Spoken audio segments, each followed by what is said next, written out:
नमस्कार, मैं अंजना और आप देख रहे हैं ईश्वर इंडियन न्यूज। आइए रुक करते हैं आज की बड़ी खबर पर। कर्नाटक क्षेत्रीय असंतुलन निवारण समिति संवाद बैठक जिला पंचायत कार्यालय में ईश्वर खंड्रे, प्रभारी मंत्री, प्राथमिक विद्यालय, हाई स्कूल, कॉलेज, आंगनबाड़ी, सरकारी अस्पताल, औद्योगिक क्षेत्र विभाग को लेकर कल्याण कर्नाटक क्षेत्र को विकास की बात की। गोविंद राज, रहीम खान, शैलेंद्र बेल्डले, जिला अधिकारी शिल्पा शर्मा, एसपी प्रदीप गुंती, जिला पंचायत सीईओ, उन सभी लोगों ने उपस्थित किया। We have human resources also there. A lot of engineers, we are producing many engineers, many software engineers are working somewhere else.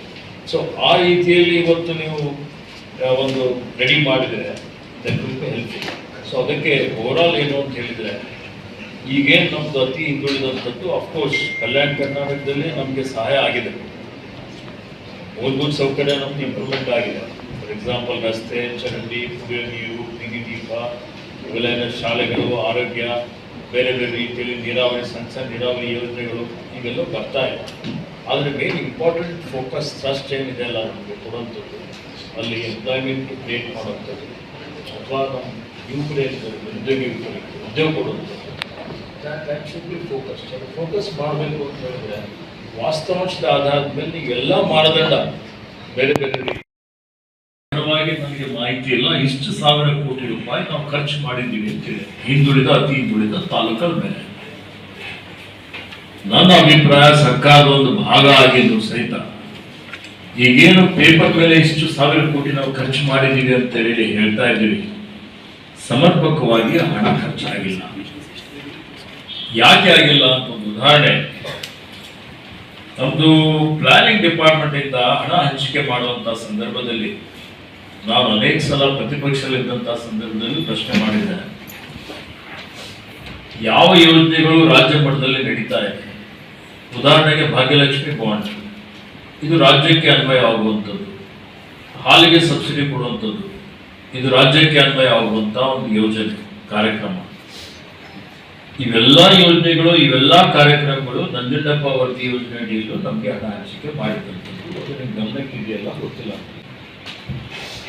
ಇದರ ಅರ್ಥ ಏನು ಅಂದ್ರೆ, ನಾವು ಬರೀ ಪೇಪರ್ ಮೇಲೆ ಪ್ಲಾನಿಂಗ್ ಡಿಪಾರ್ಟ್ಮೆಂಟ್ ಇಂದ ಕಲ್ಯಾಣ ಕರ್ನಾಟಕದ ಅಥವಾ ನಂಜುಂಡಪ್ಪ ವರದಿ ಆಯೋಗದ ವರದಿ ಅನ್ವಯದಲ್ಲಿ ಏನು ತಾಲೂಕುಗಳಿದ್ದಾವೆ ಆ ತಾಲೂಕುಗಳಿಗೆ ಅಭಿವೃದ್ಧಿ ಮಾಡಲಿಕ್ಕೆ ನಾವು ಅನುದಾನ ಒದಗಿಸ್ತಾ ಇದ್ದೀವಿ ಅಂತಿದೆ.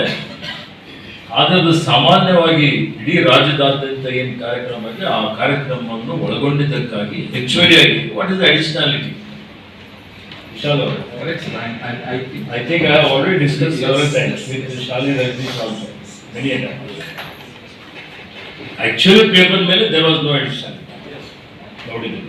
ಅದು ಈಗ ನಾವು ಅಸೆಂಬ್ಲಿಯಲ್ಲಿ ಮಾತಾಡ್ತಾ ಇದ್ದಾಗ ನಾವೇ ಹೇಳ್ತೀವಿ, ನಮ್ಮದೇ ಸರ್ಕಾರ ಇದೆ, ನಾವು 30,000 ಹೆಚ್ಚುವರಿ ಅಂದ್ರೆ SDP ಖರ್ಚು ಮಾಡ್ತೀವಿ, ಸ್ಪೆಷಲ್ ಡೆವಲಪ್ಮೆಂಟ್ ಪ್ಲಾನ್.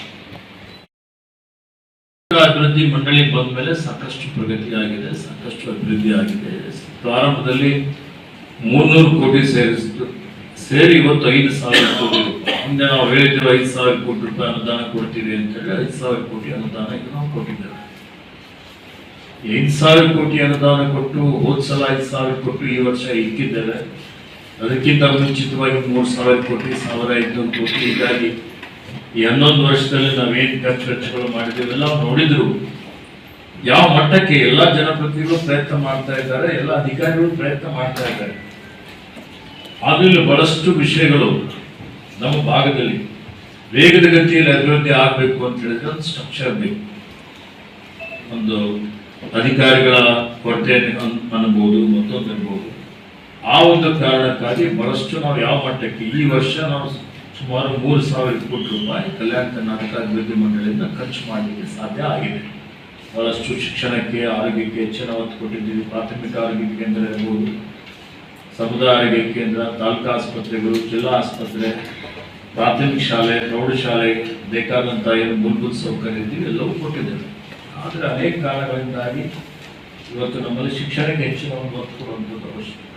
ಹೀಗಾಗಿ ಇದರಲ್ಲಿ ಏನು ನಮ್ಮ ಶೈಕ್ಷಣಿಕ ಪ್ರಗತಿ ಯಾವ ಮಟ್ಟಕ್ಕೆ ಆಗಬೇಕಾಗಿತ್ತು ಇದ್ದೀವಿ. PUC ಫಲಿತಾಂಶದಲ್ಲೂ ಇನ್ನೂ ಬಹಳಷ್ಟು ನಾವು ಸುಧಾರಣೆ ಮಾಡುವಂಥದ್ದು ಬಹಳ ಅವಶ್ಯಕತೆ ಇದೆ. ಅದಕ್ಕೆ ಬೇಕಾದಂಥ ಪ್ರಮುಖವಾಗಿ ಹುದ್ದೆಗಳ ಭರ್ತಿ. ಅದಕ್ಕೆ ನನ್ನ ಸಲಹೆ ನಿಮ್ಗೆ ಏನಿದೆ ಅಂತ ಹೇಳಿದ್ರೆ, ನಿಮ್ಮ ವರದಿಯಲ್ಲಿ ಶೈಕ್ಷಣಿಕ ಶಿಕ್ಷಣಕ್ಕೆ ಹೆಚ್ಚಿನ ಒತ್ತು ಕೊಡಬೇಕಾಗ್ತದೆ. we do that. ಈಗ ನಮ್ದು ನಿಮ್ಮ ಇದರಲ್ಲಿ ನಿಮ್ಮ ಸಮಿತಿ ವತಿಯಿಂದ ಈಗೇನು ವಾಸ್ತವಾಂಶ ಬೀದರ್ ಇಶ್ಯೂ ಏನು ಬೀದರಲ್ಲಿ ಮೊದಲು ಶೈಕ್ಷಣಿಕ ಪ್ರಗತಿ ನಮ್ಮಲ್ಲಿ ಎಷ್ಟು ಪ್ರಾಥಮಿಕ ಶಾಲೆಗಳಿದ್ದಾವೆ ಮೂಲಭೂತ ಸೌಕರ್ಯ ಕೊಡಲಿಕ್ಕೆ ನನ್ನ ಪ್ರಕಾರ ಆಲ್ರೆಡಿ ಗಿವಂತೆ ಕೋಣೆಗಳಾಗಿದೆ, ಪ್ರಯೋಗಾಲಯಗಳಾಗಿದೆ, ಇಲ್ಲಿರುವಂಥದ್ದು ಮೂಲಭೂತ ಸೌಕರ್ಯಗಳು ಬೆಂಚಸ್ ಆಗಲಿ ಮತ್ತೊಂದಾಗಲಿ. ಈಗ ನಮ್ಮ ಸರ್ಕಾರ ಬಂದ ಮೇಲೆ ಜೂನಿಂದಲೇ ಎಲ್ಲ ನಿಮ್ಮ ಗೌರವ ಶಿಕ್ಷಕರ ನೇಮಕಾತಿ ಎಲ್ಲವನ್ನು ಮಾಡಿದ್ದೇವೆ. ಅವರಿಗೆ ಏನು ಇವತ್ತು ಕೌಶಲ್ಯ ತರಬೇತಿ ಕೊಡುವಂಥದ್ದು ಹೆಚ್ಚುವರಿಯಾಗಿ ಹಳೇ ಕಾಲದಲ್ಲಿ ನೇಮಕಾತಿ ಆದಂಥ ಶಿಕ್ಷಕರಿದ್ದಾರೆ, ಅವ್ರಿಗೆ ಅಪ್ಡೇಟ್ ಮಾಡುವಂಥದ್ದು, ಅವ್ರಿಗೆ ಟ್ರೈನಿಂಗ್ ಕೊಡುವಂಥದ್ದು. ಇವತ್ತಿನ ಕಾಲದಲ್ಲಿ ಏನು ಕಂಪ್ಯೂಟರ್ ಕಲಿಕೆ ಬೇಕು, ಅವರಿಗೆ ಸಾಫ್ಟ್ ಸ್ಕಿಲ್ ಕಲಿಕೆ ಬೇಕು, ಅದ್ರ ಬಗ್ಗೆ ನಾವು ಗಮನ ಹರಿಸಬೇಕಾಗ್ತದೆ. ಒಂದನೇದು. अब तक ले बस इतना ही, फिर मिलते हैं एक ऐसी ही बड़ी खबर के साथ। अब तक ले नमस्कार और देखते रहिए ईश्वर इंडिया न्यूज।